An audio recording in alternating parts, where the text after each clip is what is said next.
Everywhere we look right now, there's massive changes happening in structures of society that have been fundamental to us. We're seeing all sorts of crazy things coming to light about the powers that be. We're seeing Pentagon releasing videos about UFOs and starting to prepare us for disclosure and alien life. I mean, there are lots of systemic changes happening right now. And at the end of the day, no matter who it is you're following online, what influencers, what personal development people, what inspires you, truth is one of these things that, as we look from person to person, is extraordinarily variable. One person sees angels, the other one sees devils. One sees grace and divinity, the other one just sees pain, sorrow, and worry everywhere. And it doesn't mean that any particular person or sect of people is right or wrong. And in my personal view, we have spent a very long time in human history trying to get everyone on the same page to think and act and feel the same way. And the funny thing is, for the most part, those of us who have been trying to do things like that and get people to do that really has been because we've been trying to create personal safety. We've been trying to feel more safe in the world, and it would seem that if people feel and act and think as we do, then we'll have this illusionary world where we're all safe. But that would also make our world extraordinarily boring. One of the reasons there's evolution, one of the things that keeps this life significantly exciting is that there's so much variability, multidimensionality, and just incredible experiences that we can all have.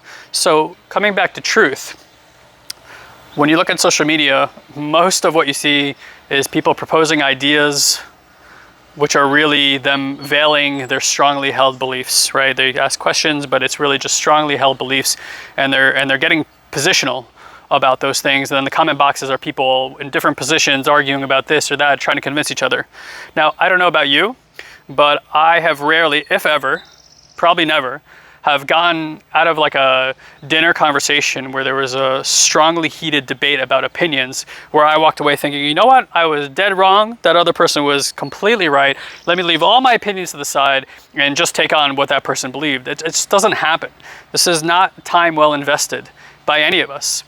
So the only measure of truth we have is by our internal guidance system and what feels good to us at any given day. And that honestly is variable and can change.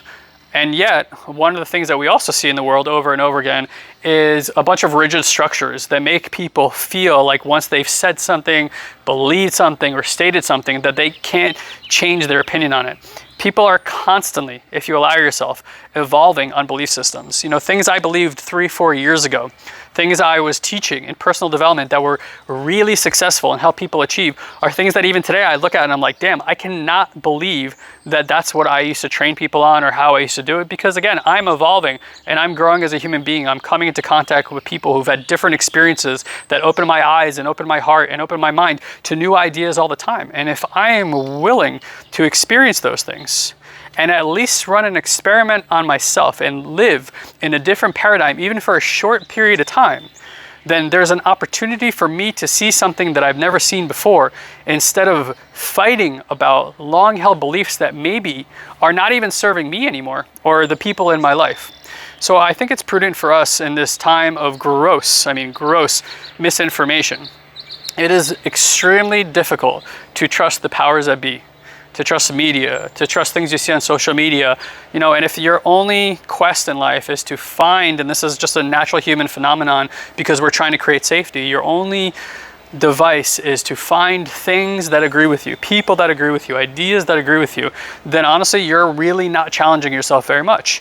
And what you may be experiencing is stagnation. And fine, that's cute and all when you're online and you're having your little arguments and you're doing all those things. And the reality is, if you probably check under the surface, like you may not live in a way that is satisfying your soul or making you feel in alignment with the things that you really care about. So my call to action here is really about just running experiments.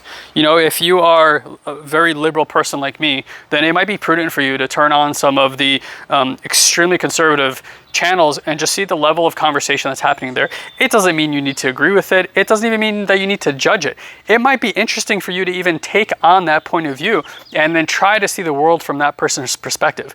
Not in order to create uniformity, in order to simply run an experiment on yourself and see what it actually feels like to walk in those shoes, get that resonance, see if that frequency fits for you.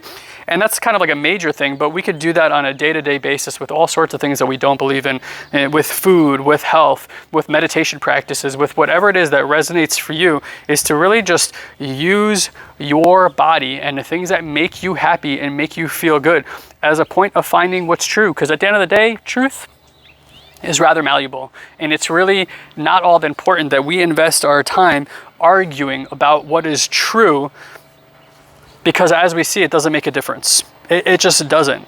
So I would offer that if we create a society of people who are living inside of what makes them feel good, without the necessity to constantly justify their belief systems to others, and in that pursuit will start to authentically experience themselves and have more mastery over who they are.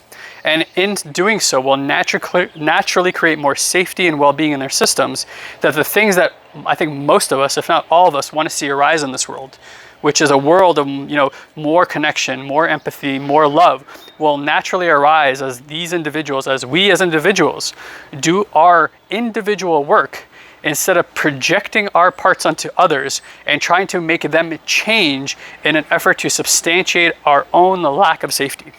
So I hope that you take this on as a call to action, especially in these uncertain times, especially in these times of incredible misinformation, which, by the way, is absolutely a tactic that the power be are using on you to create not just division between you and people, but division between you and yourself by creating confusion and constriction in your body. So if you just relax a little bit, give up the necessity to be right, see how much that actually takes away from your life, like vitality, connection, love, and health, and start living your life, that the most important thing you can cultivate is your own truth, your own authentic self, your own well-being, your own safety.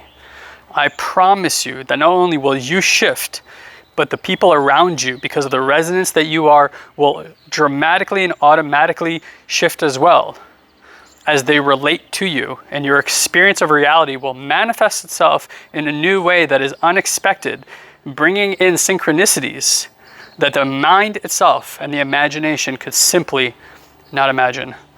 I love you all. Have a wonderful day. We'll talk soon. Bye, everybody.